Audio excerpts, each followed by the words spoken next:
기독교가 자유민주주의인 이유, 여기에 대해서 한번 설명해 보려고 합니다. 지금 우리나라는 기독교가 정치에 관여하는 문제를 놓고서 여러 가지 지금 입장들을 취하고 있습니다. 그렇기 때문에 기독교가 정치에 관여하는 문제에 대해서 한 목소리를 내지 못하고 있죠. 특히 그 전라도 지방의 기독교 세력이 아주 강하죠.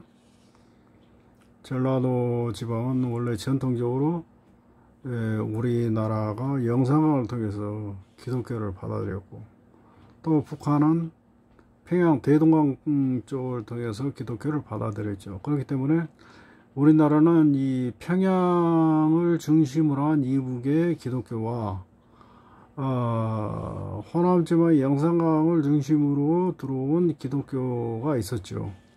그런데 이제 6.25 동란이 시작되면서 북한의 기독교 세력들이 탄압을 받고 평양을 중심으로 한 기독교 세력들이 대거 남하를 하죠. 그래가지고 서울과 경기도 전국적으로 산 적이 있죠. 그리고 이제 전라도를 중심으로 한 기독교는 그곳에서 계속 뿌리를 내리고 살게 되죠. 그런데 6.25 전쟁을 직후로 해서 전국의 기독교 세력들이 이제 남한에서는 서울을 중심으로 뭉치게 되죠. 왜냐하면 서울이 우리나라의 그 수도고, 또 서울과 경기도권에서 지금 우리나라 인구의 약 절반이 2천만에서 2,500만 정도의 인구가 산다고 하지 않습니까? 그러니까 서울은 우리나라의 정치 경제의 중심지이기 때문에 그곳의 모든 이 우리나라의 어떤 이 핵심적인 자원들이, 인적 자원들이 다 몰리죠. 그러니까 기독교도 이제 서울을 중심으로 해서 신학교를 세운 교단들이 이제 폭발적으로 성장을 하죠. 그런데 전라도를 중심으로 한 기독교 세력은 크게 힘을 못 쓰죠. 왜냐하면 지방에 치우쳐 있고, 또 그 교회가 계속적으로 성장하려면 신학교를 만들어서 이제 목회자들을 양성을 해야 되고 하는데, 신학교를 세우면은 교수들이 이제 지방으로 안 올라간다는 겁니다. 그러니까 이 지방에 오지 않는 교수들, 그리고 학생들도 지방 신학교는 잘 안 오죠. 그렇기 때문에 힘이 약하죠. 그래서 이 전라도권의 이 기독교 세력이 힘을 얻지 못하고 있죠. 그렇지만은 여전히 뿌리는 깊습니다. 뿌리는 깊어요. 그런데 지금 이 전라도권을 중심으로 한 이 기독교 세력들이 정치적인 입장에 대해서 기타의 다른 지방의 기독교인들과는 좀 다른 입장을 취하죠. 왜냐하면 전라도 지방이 예전부터 이제 군사정부 시절을 거쳐서 전라도 지방이 정치적으로 좀 외면당했다라는 시각이 많이 있고, 그렇기 때문에 좀 반정부적인 세력이 이제 사상이 좀 있었고, 이제 세월이 지나서 이제 좌파 정부가 들어서면서 이 정부에 대해서 이제 아주 열성적인 지지를 보이고 있죠. 전라도 지방 사람들이. 그렇기 때문에 그 기독교 세력, 전라도 지방의 기독교 세력들도 역시 동일하게 이 좌파 정부에 대해서 아주 깊은 지지를 보내고 있습니다.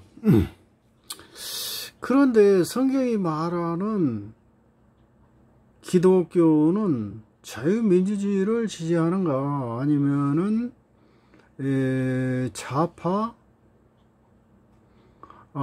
독재주의를 지지하는가 라는 문제를 우리가 깊이 생각을 해봐야 돼요. 근데 여기서 이제 한 가지 첨언할 것은, 지금 사람들은 좌파가 진보주의라고 생각하죠. 그런데 좌파는 절대로 진보주의가 아닙니다. 왜냐하면 우리가 진보냐 보수냐를 논할 때는 이것은 항상 상대적인 개념이에요. 보수라는 것은 절대 왕정, 그리고 뭐 공화정, 민주정으로 뭐 이제 이 세월이 지나면서 정치 체제가 자꾸 바뀌잖아요. 그리고 그 정치 체제를 떠받치는 기층 세력들도 이 시간이 지남에 따라 다 바뀌거든요. 그러니까 보수주의라는 것은 왕정 시대에는 왕정을 추구하는 사람이 보수주의자고, 또 공화정이나 뭐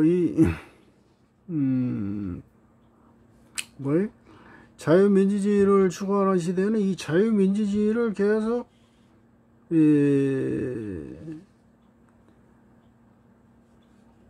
지지하는 세력들이 보수주의자인 거예요. 그러면은 이제 이 사회가 바뀌어서 예를 들어서 사회주의, 공산주의 체제가 되면 어떻게 됩니까? 공산주의 체제가 되면 그 사회주의, 공산주의를 지지하는 세력들이 역시 동일하게 보수주의가 되는 거예요. 그러니까 예를 들어서 이제 북한 같은 경우에 보수주의가 누구냐? 보수자들이 누구냐?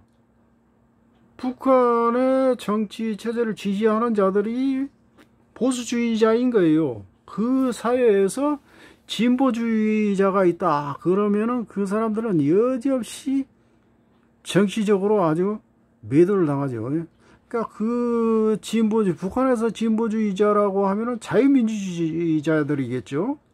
그 체제를 지지하지 않고 또 다른 체제를 지지하는 사람들이니까 그런 사람은 자유민주주의자가 될 수 있죠. 그리고 또 한면으로 이런 면을 볼 수 있어요.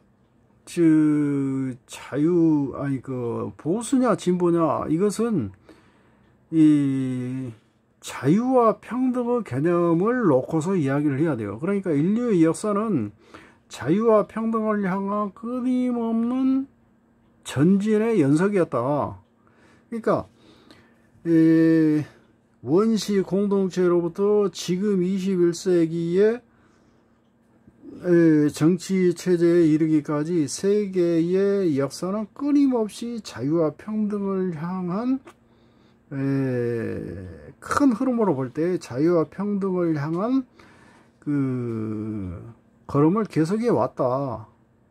그렇기 때문에 이 진정한 자유와 평등의 가치를 보다 더 폭넓게 수용하고 받아들이는 그러한 사상이 진보주의자들인 거예요. 네? 진보주의. 그러니까 그렇게 보면은 지금 사회주의나 이 공산주의 국가가 자유와 평등의 개념을 받아들이느냐? 그렇지 않죠.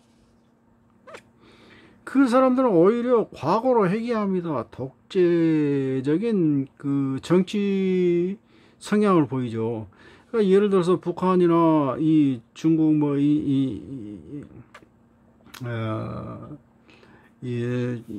중국 공산당, 그리고 베트남 공산당, 이 라오스, 캄보디아 이런 나라들, 그리고 쿠바 이런 나라들 다 그 공산주의 체제 아닙니까?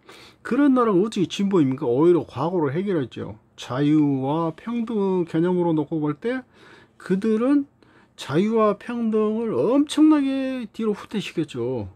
예?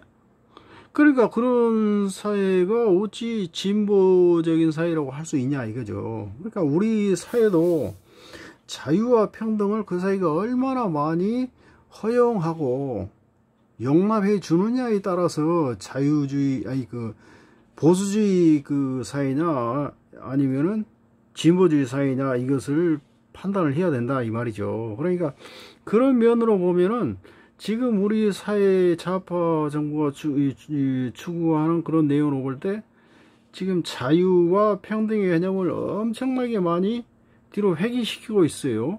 그런 면으로 보면은 좌파가 진보주의다, 좌파는 무조건 진보주의다 라고 하는 것은 이건 완전히 이 사람을 아주 속이는 거죠. 속이는 거예요. 좌파는 지금 독재예요. 좌파 독재, 자유진보주의, 그리고 좌파 보수 독재, 보수가 아니고 좌파 수구 독재라고 이야기를 해야 되겠죠. 좌파 수구 독재, 자유 진보주의, 이렇게 이야기를 해야 이게 정상적인 것이죠. 그러니까 그런 면으로 보면은 지금 사람들은 이 잘못된 그 어떤 그 영호의 혼란 전술을 일으켜서 사람들로 하여금 자기들이 독재를 하면서도 그것이 독재가 아니고 자유라고 믿게 하는 그런 엄청난 사기꾼들의 행각에 놀아나고 있다, 이렇게 우리가 봐야 하는 것입니다. 그러면 기독교는 과연 자유민주주의를 주장하는가, 아니면 좌파 독재주의를 주장하는가, 이걸 우리가 한번 살펴봐야 돼요. 성경에 보면 이런 말이 있습니다. 성경에 보면은 모세가 하나님으로부터 신탁을 받죠. 그러면서 이스라엘 백성을 다스리죠. 이스라엘 백성을 다스리는데 모세는 왕으로서도 다스리고 선지자로서도 다스리고 한다는 것입니다. 재판관의 역할도 하고 의사의 역할도 하고 다 합니다, 모세는. 그런데 제사장의 역할은 못했어요. 왜냐하면 제사장의 역할은 그 형인 아론과 그 아들들에게 하나님께서 위임을 해주셨어요. 그러니까 제사장의 역할은 대대로 아론과 그 후손들이 감당해야 한다, 맡아야 한다, 이렇게 말씀을 하고 계신 것이죠. 그걸 보면 이 성경에 보면 그런 말씀이 있습니다. 성경에 보면은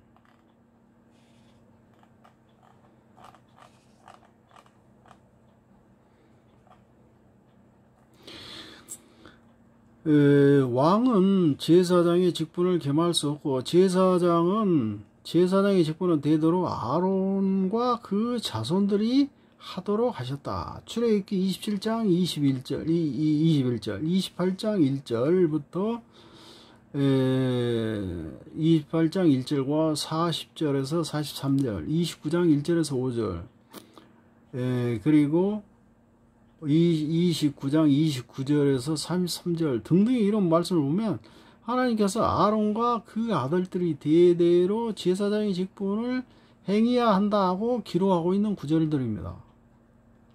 그러니까 아론과 그 아들들이 대대로 제사장의 직분을 행하기 때문에 모세도 이 제사장의 직분을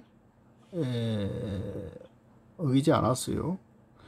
그런데 사무엘상 8장에 보면은 사울왕이 처음 이스라엘 백성의 왕이 되고 난 뒤에 전쟁을 치르죠. 전쟁을 치르는데 지금 막 적군들이 쳐들어온단 말입니다. 적군들이 쳐들어오니까 이 제사를 드리게 되었어요. 제사를. 이 사무엘상 8장, 이걸 한번 찾아보죠. 사무엘상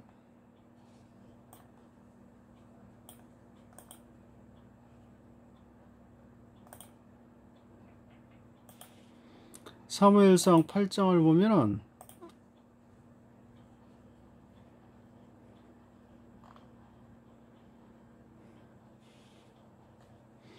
8장이 아니죠. 15장을 한번 볼까요?